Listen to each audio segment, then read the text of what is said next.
हमने डूंगा गली से जब मुश्कपुरी ट्रैक पर चलना शुरू किया तो ट्रैक की कम मुसाफत देखकर बहुत मायूस हुए, लेकिन हमारी मायूसी मुश्किलात में तब बदल गई जब ट्रैक पर बनी फिसलन ने हमारा कड़ा इम्तिहान लेना शुरू किया। खैर, हम जैसे तैसे करके जब टॉप पर पहुँचे तो भूख ने आ लिया, तो हमारा इससे भी सख्त इम्तिहान शुरू हो गया, क्योंकि खाना खाने के लिए लाई हुई रोटियां तो हम गाड़ी में ही भूल आए थे। ज़रा तसव्वुर करें दुनिया के 9वें बुलंद पहाड़ का, जिसकी एक झलक देखने के लिए लोग मीलों का सफ़र तय करते हैं, और अगर वही पहाड़ दूर से ही आपको अपना दीदार करा दे तो ये आपकी कितनी बड़ी खुशकिस्मती है। जी, तो मैं बात कर रहा हूँ नानका पर्वत की, मुश्कपुरी टॉप, जिसे साफ़ मौसम में मुश्कपुरी टॉप से आसानी देखा जा सकता है, और यही बात मुश्कपुरी टॉप को ख़ास बनाती है। यहाँ से बल खाता दरियाए जहलम भी नज़र आता है और पीर पंजाल की आसमान से बातें करती चोटियाँ भी नज़र आती। मुझे इन पहाड़ों के नाम तो नहीं मालूम, लेकिन ये बहुत प्यारे पहाड़ हैं। शायद पीर पंजाल में ही आते हैं ये खूबसूरत पहाड़। और मेरा प्यारा सा पहाड़ इन सब से पीछे, ये देखें जिसके पीछे बादल हैं, ये नानका पर्वत है जी।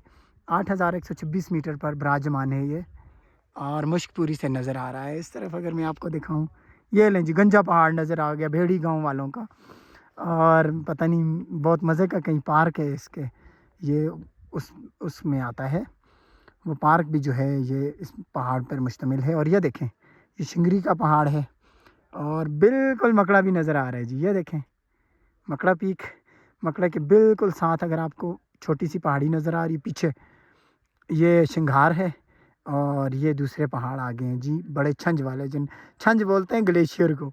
और इधर देखें, ये सुकाई सर नज़र आ रहा है। ये सामने आपको जो पहाड़ दिख रहा है जी, ये तो हमारा मीरन जानी है। हर तरफ से मज़े का व्यू है जी। एबटाबाद शहर भी आसानी से देखा जा सकता है। मुश्कपुरी का ट्रैक डूंगा गली से शुरू होता है। अच्छा, हर गुज़रते लम्हे के साथ मंज़र खूब से खूबतर होता जा रहा है। और ये हमारे चीते आए हैं। बच्चे प्लीज़ मुझे बताएंगे, ये जहाँ पर बहुत घनी आबादी है, कौन सी जगह है? ये जसवाड़ा। हाँ, जसवाड़ा जी। वो यार, इतनी ज़्यादा आबादी है ये वाले, ये पूरा जो है नक्कापुरी डेरी जसवाड़ा है जी। तो यार इसके पीछे वो एक और नज़र आ रहा है, वो पहाड़ है। नहीं, वो जिधर घर बने हुए हैं, ये जसवाड़े के पीछे देखें आप, वो कौन सा एरिया है? वो झांसा, जसवाड़े से पीछे झांसा, और ये दरियाई जहलम है ना नीचे।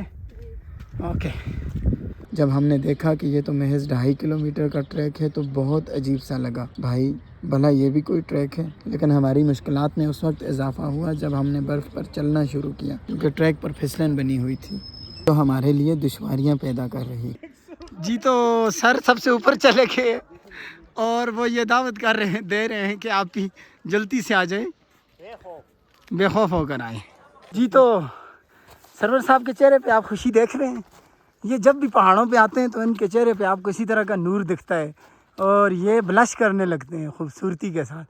शाह साहब, आप क्या कह रहे थे अभी ट्रैक के बारे में? ट्रैक बहुत खूबसूरत है जी। हाँ, मुश्कपुरी ट्रैक पे हैं हम।